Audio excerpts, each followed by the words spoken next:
کیا آپ کی بیماری دور ہوگی؟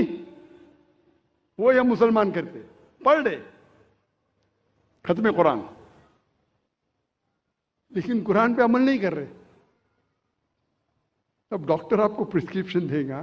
اللہ سبحانہ و تعالیٰ سارے ڈاکٹروں سے اونچا ہے، وہ ہمارا خالق ہے، ہمارا رب ہے. ہم اس کا پرسکرپشن قرآن مجید،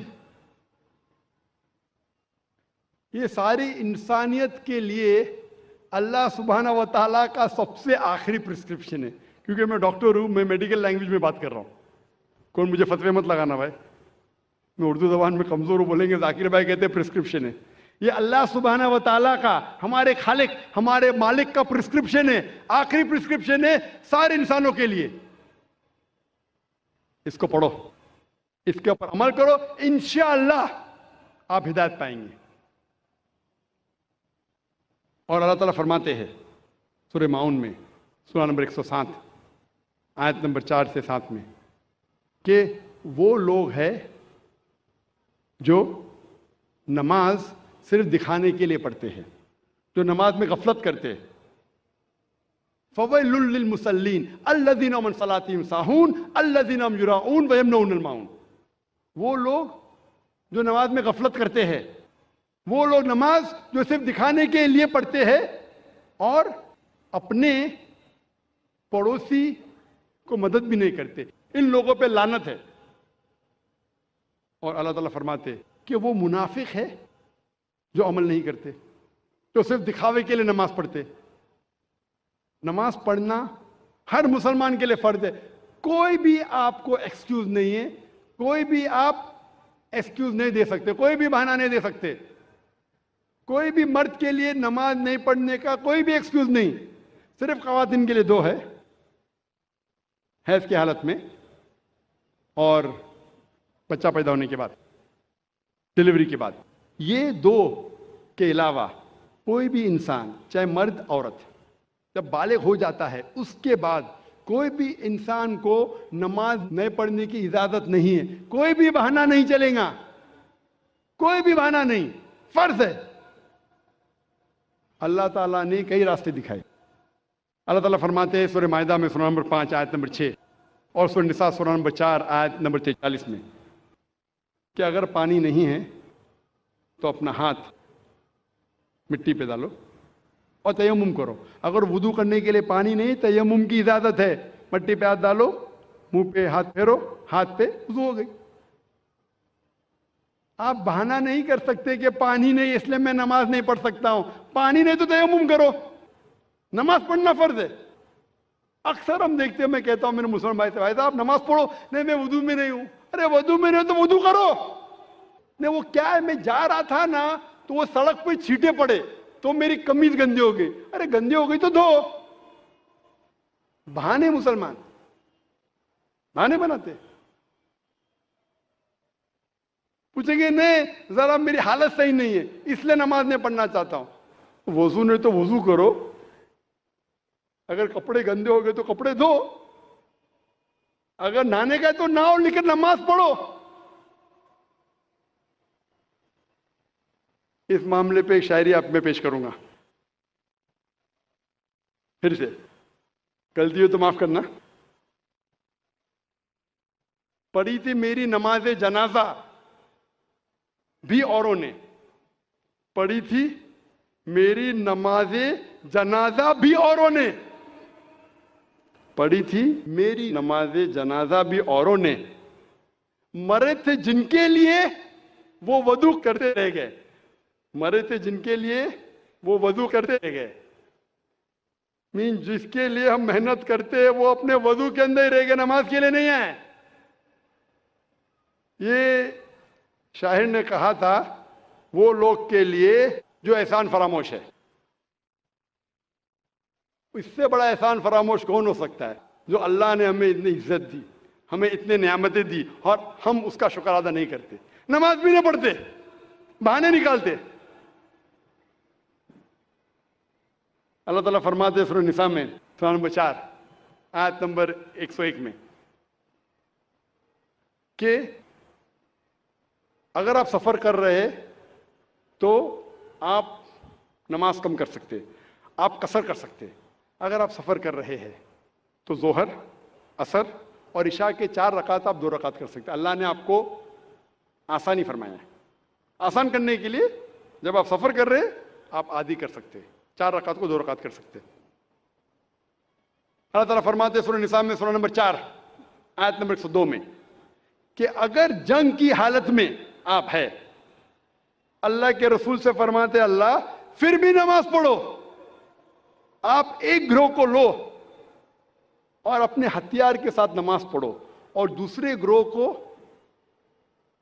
احتیاط برتنے کے لیے رکھو. آپ کی نماز جب پوری ہو جائیں گی تو پہلی گروہ گارڈ کرے اور دوسری گروہ نماز پڑھے. آپ سوچ سکتے ہیں کہ جنگ کے حالت میں، جہاد کے حالت میں، جو جان خطرے میں، وہاں بھی نماز کو چھوڑنے کی اجازت نہیں ہے. آپ کی جان خطرے میں، نماز کا وقت ہو گیا، آپ نہیں کہہ سکتے ارے بھائی میں جہاد کر رہا ہوں، لڑ رہا ہوں، ابھی کیا نماز پڑھوں. جہاد کی حالت میں بھی نماز پڑھنا فرض ہے. ایک گروہ نماز پڑھے ہتھیار کے ساتھ، دوسرا گروہ دیکھ بھال کرے کہ کوئی دشمن ہم پہ حملہ نہ کرے. پہلا گروہ نماز پڑھ کے فارغ ہو جائے گا، دوسرا گروہ نماز پڑھے اور پہلا گروہ دیکھ بھال کرے کہ کوئی حملہ نہ کرے. اگر آپ کو ہتھیار اٹھانے کو مشکل پیش آ رہی ہے یا بارش ہے تو آپ ہتھیار کو نیچے رکھ سکتے، لیکن پھر بھی احتیاط برتو، شاید دشمن آپ پہ حملہ کرے. جنگ کی حالت میں جب نماز ترک کرنے کی اجازت نہیں ہے، نماز چھوڑنے کی اجازت نہیں ہے، تو آپ سوچ سکتے کوئی بھی بہانہ نہیں چڑھے گا نماز نہیں پڑھنے کے لیے. اللہ تعالیٰ فرماتے قرآن مجید میں سورہ بقرہ میں سورہ نمبر 2 آیت نمبر 239 میں کہ اگر دشمن آپ کے پیچھے ہے تو آپ نماز چلتے چلتے بھی پڑھ سکتے ہیں، سواری پہ بھی پڑھ سکتے. اگر دشمن آپ کے پیچھے آپ رک کے نماز نہیں پڑھ سکتے، رک کے نماز پڑھو دشمن حملہ کریں گے، تو چلتے چلتے نماز پڑھو. سواری پہ، اونٹ پہ، گاڑی میں نماز پڑھ سکتے، لیکن جب آپ محفوظ جگہ پہ پہنچو تو پھر آپ جس طریقے سے اللہ کے رسول نے فرمایا اس طریقے سے نماز پڑھو. اللہ تعالیٰ فرماتے ہیں سورہ نساء میں سورہ نمبر 4 آیت نمبر 103 میں کہ جب آپ کو کوئی تکلیف ہے، سفرنگ ہے، بیماری ہے، کھڑے رہ کے نماز نہیں پڑھ سکتے بیٹھ کے پڑھو. بیٹھ کے نہیں پڑھ سکتے تو سائڈ پہ لیٹ کے پڑھو، لیکن نماز پڑھو. اگر آپ بیمار بھی، آپ نہیں کہہ سکتے میں بیمار ہوں تو نماز نہیں پڑھ سکتا ہوں، کھڑے نہیں ہو سکتے تو بیٹھ کے پڑھو. بیٹھ کے نہیں پڑھ سکتے تو سائڈ پہ لیٹ کے پڑھو، لیکن پڑھو. اللہ کے رسول فرماتے صحیح بخاری میں جلد نمبر 2 حدیث نمبر 218 میں ایک شخص جس کو ہیمورائڈز ہوتا ہے، پائلز ہوتا ہے، وہ آتا اللہ کے رسول کے پاس اور اللہ کے رسول فرماتے کہ اگر آپ نماز کھڑے ہو کے نہیں پڑھ سکتے تو بیٹھ کے پڑھو.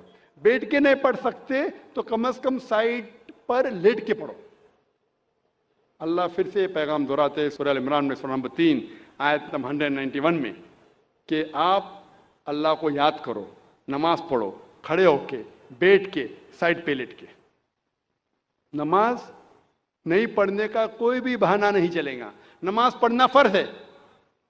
اللہ تعالیٰ فرماتے سورہ مائدہ میں سورہ نمبر 5 آیت نمبر 55 میں آپ کے دوست صرف وہ ہے، آپ کے دوست صرف اللہ اور اللہ کے رسول ہے اور وہ مومن جو نماز قائم کرتے ہیں اور زکوٰۃ دیتے ہیں.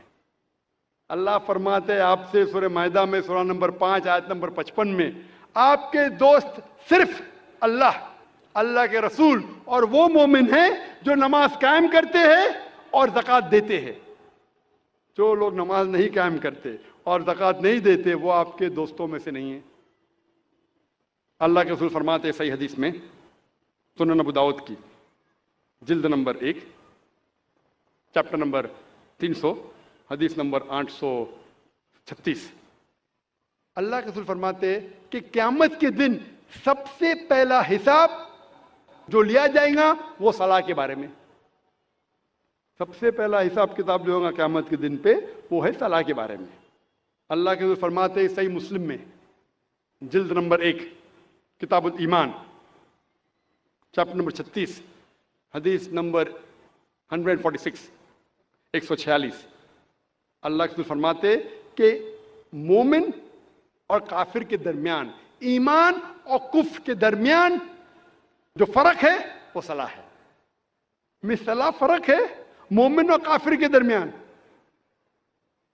یہ پیغام پھر سے دہرایا گیا ہے ایک صحیح حدیث میں، سنن ابو داؤد جلد نمبر 3 کتاب السنہ چیپٹر نمبر 1691 حدیث نمبر 4661 4661. اللہ کے رسول فرماتے کہ کافر اور مومن کے درمیان فرق ہے صلاح. اس کا مطلب وہ کہ اللہ کے رسول کہہ رہے ہیں جو انسان صلاح نہیں قائم کرتا، نماز نہیں پڑھتا، وہ کافر جیسا ہے.